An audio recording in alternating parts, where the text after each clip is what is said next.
Hello friends, जैसा आपका स्वागत है ज्ञान नॉलेज में। जैसा कि आप जानते हैं कि कल आपका एग्ज़ाम है 17 फरवरी से, और वो आपका पहला पेपर मैथ है। इसी के लिए मैंने आप लोगों के लिए मैथ का कुछ ऑब्जेक्टिव लाया है। जो आपका जो ये ऑब्जेक्टिव है ना, आप जो कल कल का एग्ज़ाम जो दीजिएगा 17 फरवरी, तो आपको डायरेक्ट यही क्वेश्चन मिलेगा, प्रिंटेड मिलेगा। बस इसमें कुछ नंबरिंग चेंज किया होगा, हम आपको आगे बताएंगे। हम 3 पार्ट में इस क्वेश्चन को डिस्कस करेंगे। मेरा ये पहला पार्ट है, इसमें हम 20 क्वेश्चन आपको बताए हैं। इसमें से आपको फिक्स है 17 ऑब्जेक्टिव आपके एग्जाम में आएगा ही।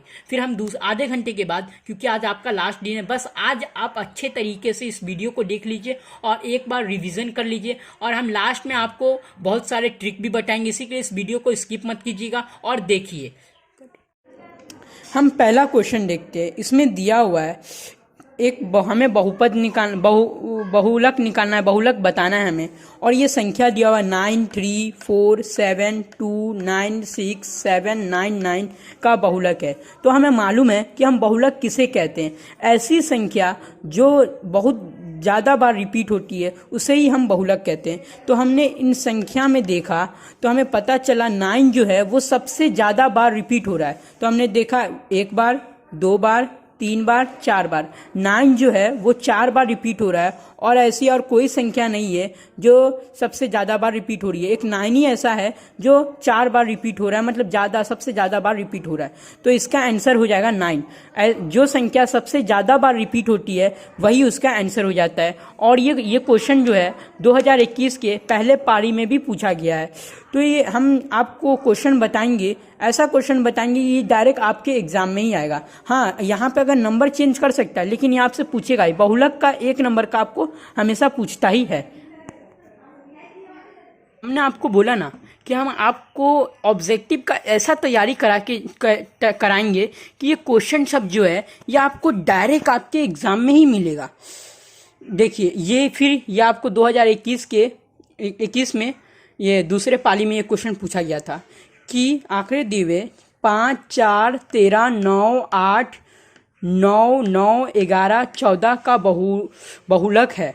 तो इसका आंसर हमने बताया कि बहुलक किसे कहते हैं। ऐसी संख्या जो सबसे ज़्यादा बार रिपीट हुई है वही उसका बहुलक होता है। तो हमने देखा 5 एक ही बार हुआ है, 4 एक ही बार हुआ है, 13 एक ही बार हुआ है, 9 एक बार, 2 बार, 3 बार हुआ है, 9, 8 एक ही बार हुआ है, 11 एक ही बार हुआ है, 14 एक ही बार हुआ है।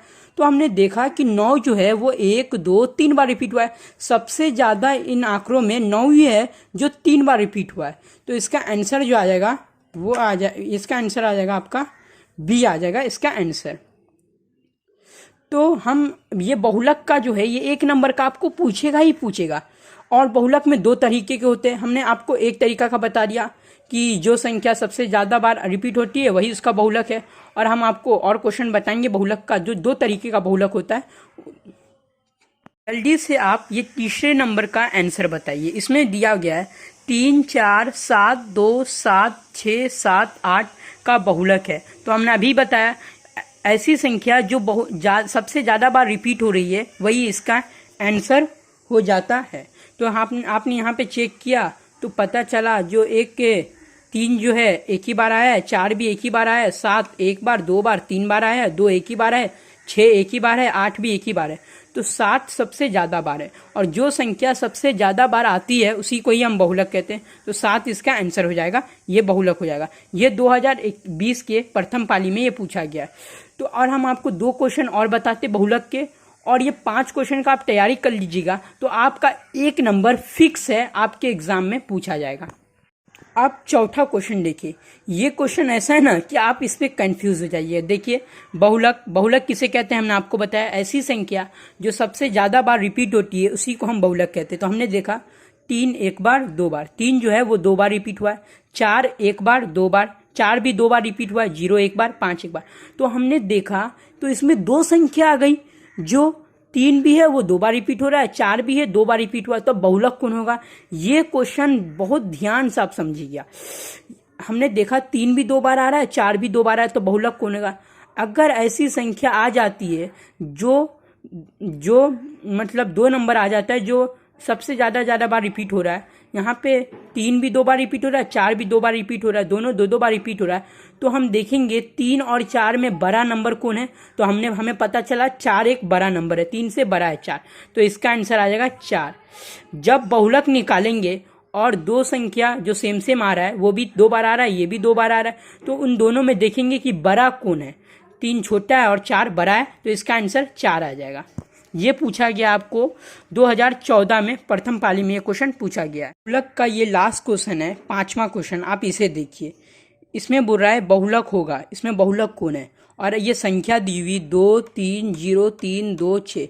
तो हमने देखा 2 जो है वो 2 बार रिपीट हुआ है, 3 जो है वो भी 2 बार रिपीट हुआ है, 0 एक बार, 6 एक बार। तो बहुलक किसे कहते हैं आपको मालूम ही है। ऐसी संख्या जो सबसे ज़्यादा बार रिपीट होती है उसे हम बहुलक कहते हैं। तो हमने देखा यहाँ पर 2 जो है वो भी 2 बार रिपीट हो रहा है, 3 भी 2 बार रिपीट हो रहा है, ये दोनों नंबर सेम सेम रिपीट हो रहे हैं। तो हम देखेंगे 3 और 2 में बड़ा नंबर कौन सा है, तो हमें पता चला कि 3 और 2 में 2 और 3 में तो सबसे बड़ा नंबर 3 है, तो इसका आंसर आ जाएगा 3। ये ध्यान रखिएगा। और यह 5 क्वेश्चन अगर आप समझ गए होंगे तो आपका 1 नंबर फिक्स है कि आप बना लीजिएगा ऑब्जेक्टिव में। और मालूम है 2021 में क्या हुआ था, 2021 में बहुलक का क्वेश्चन ऑब्जेक्टिव में 2 बार पूछ लिया था, 2 बार। आपका 1 नंबर का तैयारी हो गया। ये 5 क्वेश्चन से आपका 1 नंबर का तैयारी हो गया।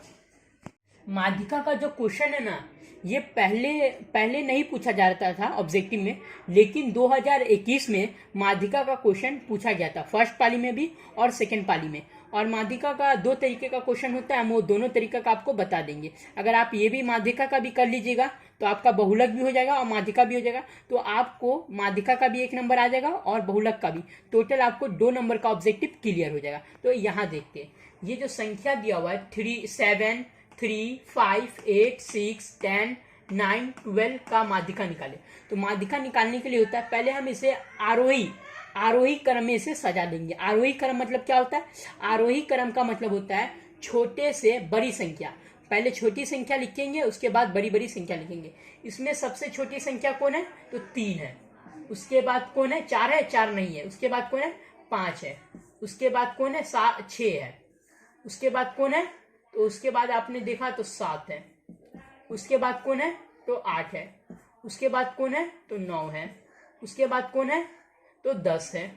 उसके बाद कौन है, तो 12 है। तो आप टोटल संख्या गिने, कितने है पूरी टोटल संख्या, 1 2 3 4 5 6 7 8। कितनी संख्या है, 8 संख्या।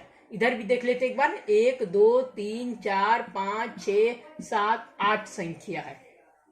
तो हमने गिना तो हमें पता चला 8 आया। और 8 क्या है, 8 एक सम संख्या है। तो सम संख्या आ गया। पहले हमने क्या किया, इसे आरोही क्रम में सजाया। माध्य निकालने का 2 तरीका होता है। पहले हमने क्या किया, इस संख्या को बोला था माध्य निकालने के लिए, तो हमने इसे आरोही क्रम किसे कहते हैं, मैंने बताया था कि उसे हम छोटे नंबर से बड़े नंबर तक लिखते हैं। तो पहले हमने सब छोटा छोटा नंबर लिख के उसके बाद बड़ा नंबर लिखा। अब हमने देखा तो इसे गिना तो ये पूरा संख्या कितना है, 8 संख्या। एक विषम संख्या के अलग होता है और एक सम संख्या के लिए अलग होता है। तो यहाँ पे सम संख्या है, तो सम संख्या के लिए क्या करेंगे, जो बीच का 2 नंबर होता है ना, उसको जोड़ के 2 से भाग देंगे। देखिए कैसे, इधर से 12 हटा देंगे, 10 हटा देंगे, 9 हटा देंगे, ये तीनों को हटा देंगे। और इधर से 6 हटा देंगे, 5 हटा देंगे, 3 हटा देंगे, ये तीनों को हटा देंगे। बच गया ये 2, तो ये दोनों को हम जोड़ेंगे और 2 से भाग दे देंगे। और जब इन दोनों को हम जोड़ेंगे तो ये आ जाएगा आपका 15/2, मतलब 7.5। यही हो जाएगा इसका आंसर बी। तो मैंने बताया सम के लिए अलग होता है और विषम के लिए अलग। ये था, आप जब उसे आरोही क्रम में सजाएंगे और इसको गिनेंगे तो 8 आया। 8 क्या, एक सम संख्या है। तो सम संख्या में क्या करना है, उसके बीच के 2 नंबर को जोड़ के 2 से भाग देना है, जितना आ जाएगा उसका आंसर हो जाएगा। और विषम के लिए अलग होता है, मैं विषम के लिए भी बता दूंगा। हम देखते हैं माध्यिका का दूसरा क्वेश्चन। तो माध्यिका का ये दूसरा क्वेश्चन क्या है, ये 7वां क्वेश्चन है आपका। 8 7 12 15 10 9 11 की माध्यिका निकाले। ये 2021 के सेकंड पाली में ये क्वेश्चन पूछा गया। तो आप कैसे करें, सबसे पहले इसका आरोही क्रम मतलब क्या होता है, छोटे से बड़ी संख्या। सबसे छोटी संख्या कौन है, तो आपने देखा सबसे छोटी संख्या 7 है। उसके बाद कौन है, उसके बाद 8 है। उसके बाद कौन है, तो 9 है। उसके बाद कौन है, तो 10 है। उसके बाद कौन है तो 11 है, उसके बाद कौन है तो 12 है, उसके बाद कौन है तो 15 है। आपने ये पूरी संख्या को आरोही क्रम में लिख लिया। उसके बाद क्या करना है, उसके बाद इस संख्या को गिनना कि पूरी कितनी संख्या। तो पहले इधर गिन लेते हैं 1 2 3 4 5 6 7 संख्या, पूरी कितनी संख्या, 7 संख्या। इधर भी गिन लीजिए 1 2 3 4 5 6 7, पूरी 7 संख्या है। अब ये क्या हो गया, 7 क्या है, 7 एक विषम संख्या है। तो मैंने सम संख्या के लिए बताया था कि दोनों को जोड़ के 2 से भाग देना, लेकिन विषम में क्या होता है, विषम में भी हम पहले इन तीनों को घटा देंगे, उसके बाद इन तीनों को घटा देंगे, बचा कौन 10। तो आपका जो आंसर होगा वो 10 आपका आंसर हो जाए। जो बीच की संख्या बच जाती है वही आपका आंसर हो जाता है। तो इसका आंसर कौन आएगा, इसका आंसर आ जाएगा ए 10।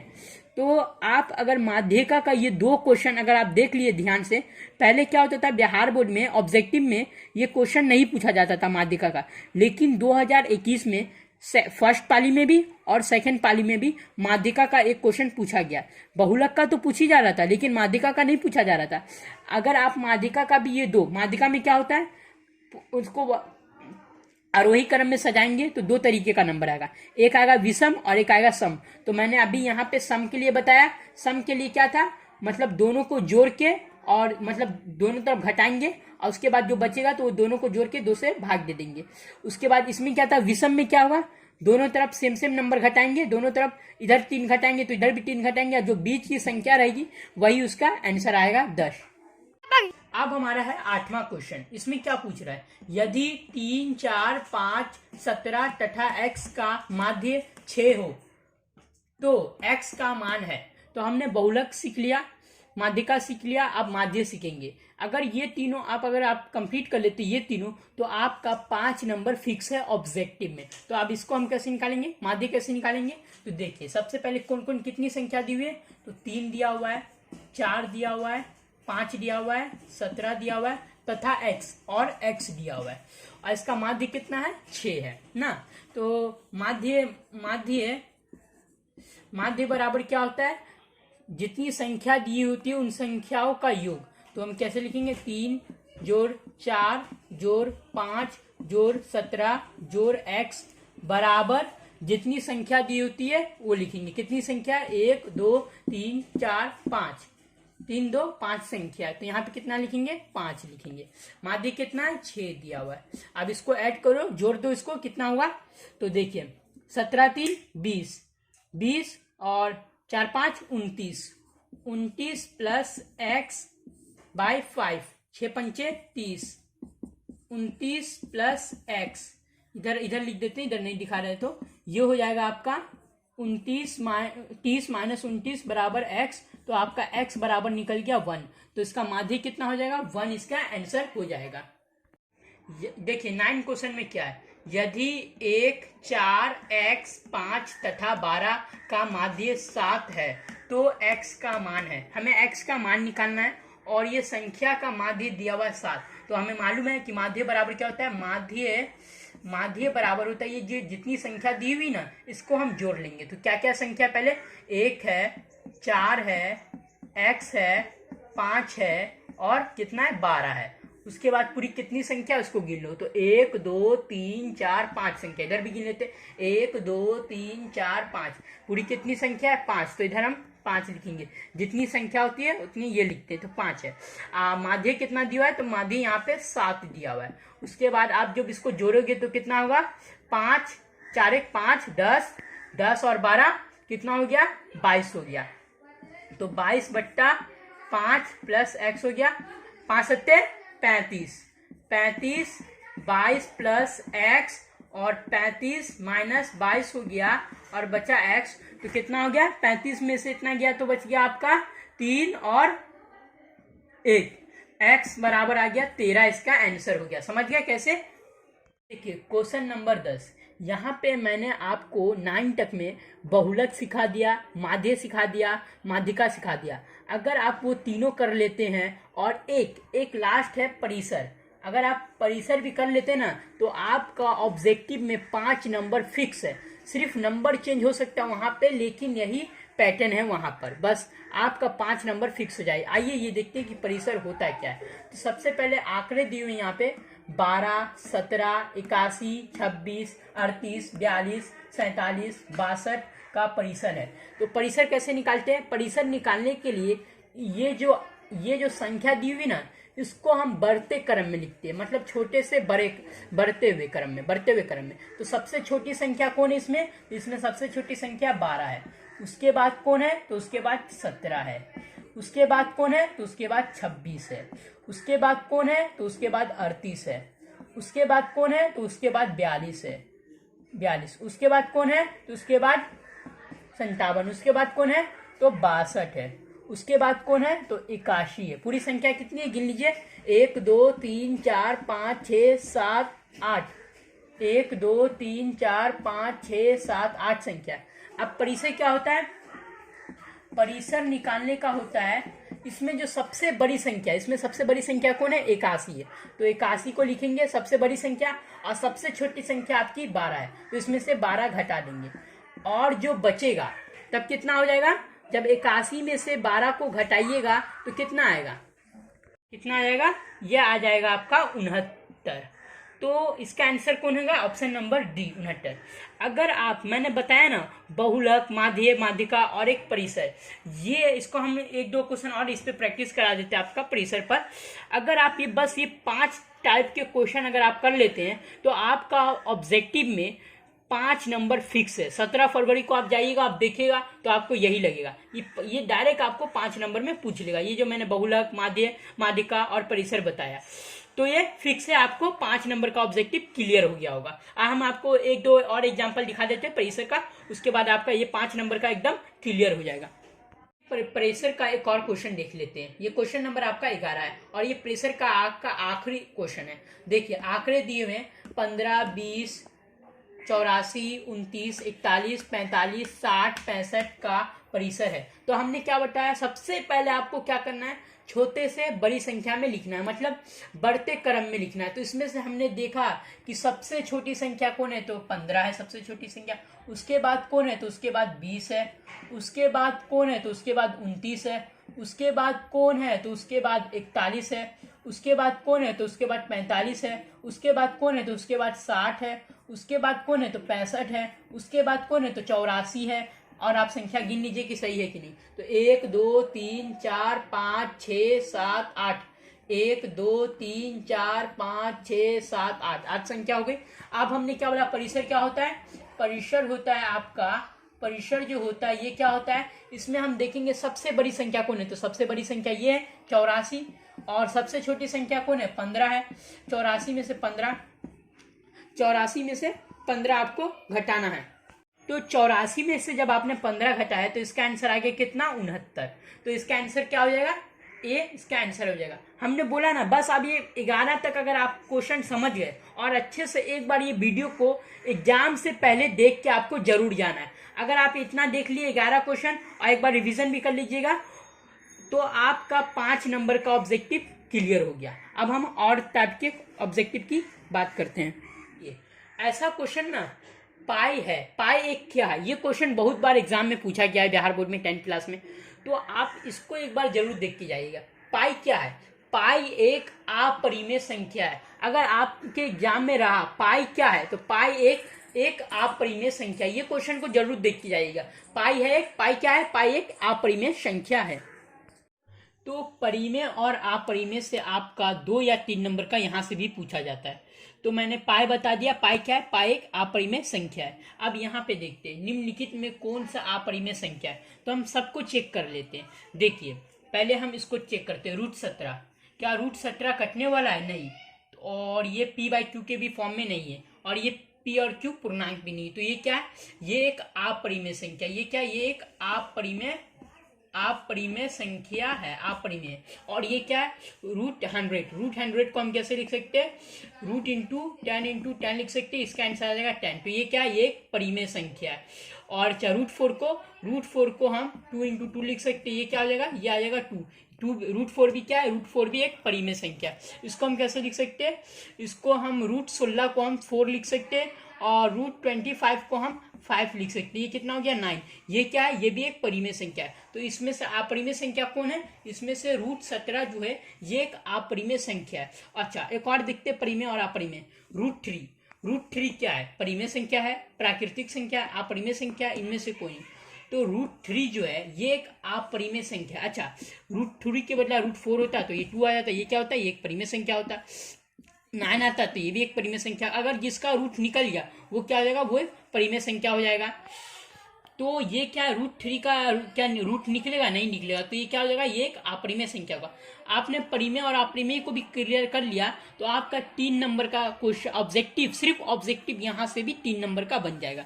तो परिमेय और अपरिमेय संख्या में एक तरीके का और क्वेश्चन पूछा जाता है, वो भी आप देख लीजिए। एक होता है क्या, संख्या दिया होगा आपको और यहाँ पे देखिए 2.1311311113111113, मतलब देख रहे हैं कि ये जो नंबर दिया हुआ है ये अलग तरीके से बढ़ रहा है, ये रिपीट करते जा रहा है, करते रहा है, लेकिन सेम नंबर रिपीट नहीं कर रहा है, ये अलग अलग नंबर रिपीट कर रहा है। तो अगर ऐसी कोई संख्या दी हुई है और ये अलग अलग नंबर रिपीट करते जा रहा है, करते जा रहा है, करते जा रहा है, तो ये ऐसी को, इसको हम ना पूर्णांक बोलेंगे ना परिमेय बोलेंगे, इसको हम बोलते हैं अपरिमेय संख्या। ये ध्यान रखिएगा, ये एक नंबर का आपको फिक्स ऑब्जेक्टिव में पूछता ही है। 2.13 अलग अलग तरीके से बढ़ते जा रहा है ये, और ये बढ़ते जा रहा है तो इसे आप p/q के फॉर्म में नहीं लिख पाएंगे, तो ये क्या हो जाएगा, ये अपरिमेय संख्या हो गया। इसी तरीके का एक और क्वेश्चन है 16 नंबर। ये देखिए संख्या दिया हुआ है, यहाँ पे दिया हुआ है 3.333, ये भी एक संख्या बढ़ रहा है, लेकिन कैसे बढ़ रहा है, ये एक जैसे बढ़ रहा है, तो इसको आप p/q के रूप में बदल सकते हैं। तो ये क्या होगा, ये होगा परिमेय संख्या। ये क्या होगा, ये आपका होगा परिमेय संख्या, और जो अलग अलग बढ़ेगा वो होगा आपका अपरिमेय संख्या। तो देखिए हम आपको क्वेश्चन को इतना घुमा रहे हैं, यहीं पे आपको इतना घुमा घुमा के बता रहे हैं कि आप जब बोर्ड में जाइएगा 17 फरवरी को डायरेक्ट टिक मारते आइएगा। तो हमने अभी तक जहाँ तक आपको परिमेय और अपरिमेय का भी पूरा क्वेश्चन घुमा घुमा के पूछा। अब देखिए शांत और अशांत में भी आपको 2 या 1 नंबर का ऑब्जेक्टिव फिक्स से पूछता ही है, तो हम आपको इसको भी घुमा घुमा के बताएंगे। देखिए इसमें पूछ रहा है निम्नलिखित में से किसका दशमलव प्रसाद शांत है, शांत के बारे में पूछ रहा है, तो हम आपको ट्रिक बताएंगे। सबसे पहले नीचे का नंबर देखना है, इस सबका ये देखना है 9 को हम क्या लिख सकते हैं, 3 इंटू 3। अगर जिस नंबर को हम 2 इंटू 5 के रूप में लिखेंगे तो वो होगा उसका क्या हो जाएगा, वो शांत हो जाएगा, और जो 2 इंटू 5 के रूप में नहीं आएगा तो उसको हम लिखेंगे अशांत। तो हम चेक करते हैं, इसको हम क्या लिख सकते हैं 3 इंटू 3। 7 को क्या लिख सकते हैं 7 इंटू 1। इसको हम क्या लिख सकते हैं, इसको हम लिख सकते हैं 5 का पावर 2 इंटू 2 का पावर 0 लिख सकते हैं। 11 को कैसे लिख सकते हैं 11 इंटू 1।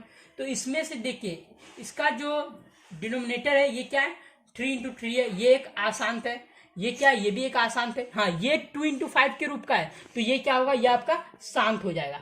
तो आप सीख गए शांत और अशांत निकालना। अब हम अशांत का भी बताते हैं, और ये क्या, ये भी एक अशांत है। आप 18वां क्वेश्चन देखिए, निम्नलिखित में से किसका दशमलव प्रसाद अशांत है। यहाँ पे अशांत अंक पूछ रहा है ना, तो हम क्या बोले, हम नीचे का देखेंगे किसको कैसे लिख, तो हम 50 को कैसे लिख सकते हैं, 50 को आप लिख सकते हैं 2 इंटू 25 इंटू 5 इंटू 5। इसका डिनोमिनेटर क्या हो जाएगा, इसका हो जाएगा 2 इंटू 5 का पावर 2 हो जाएगा। ये क्या है, ये 2 इंटू 5 के रूप में, तो ये क्या हो जाएगा, ये हो जाएगा आपका शांत हो जाएगा।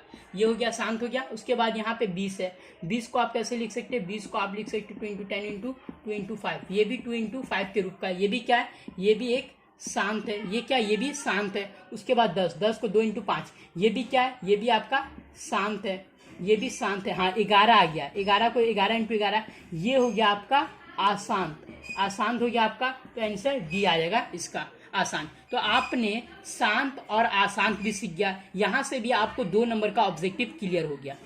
हम देखिए हमने अभी आपको मतलब पूरा बता दिया। आप देखिए 19 से 20 क्वेश्चन, ये है चतुर्थांश का क्वेश्चन। 19 और 20 क्वेश्चन को हल करने से पहले आप एक बार यहाँ नजर दिखाइए, हम आपको यहाँ पे दिखा देते। जैसे आप यहाँ पे एक ऐसे लकीर पारिएगा और एक ऐसे ही। यहाँ पे क्या होता है, यहाँ पे एक एक्स एक्सिस होता है, यहाँ पे एक्स डैश एक्स होता है, यहाँ पे वाई होता है, और यहाँ पे वाई डैश एक्सिस होता है। तो यहाँ पे क्या होता है, एक्स एक्सिस में क्या होता है, यहाँ पे जितनी भी संख्या आती है ना 1 2 3 4, ये सब क्या होता है, ये सब पॉजिटिव होता है, ये सब क्या होता है पॉजिटिव।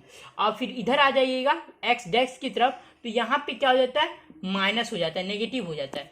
फिर इसी तरह ऊपर जाइएगा तो क्या हो जाएगा, यहाँ पे पॉजिटिव आएगा, पॉजिटिव नंबर सब आपको आ जाएगा वाई एक्स पे। फिर नीचे आएगा यहाँ पे तो माइनस आ जाएगा, नेगेटिव एक्स आ जाएगा।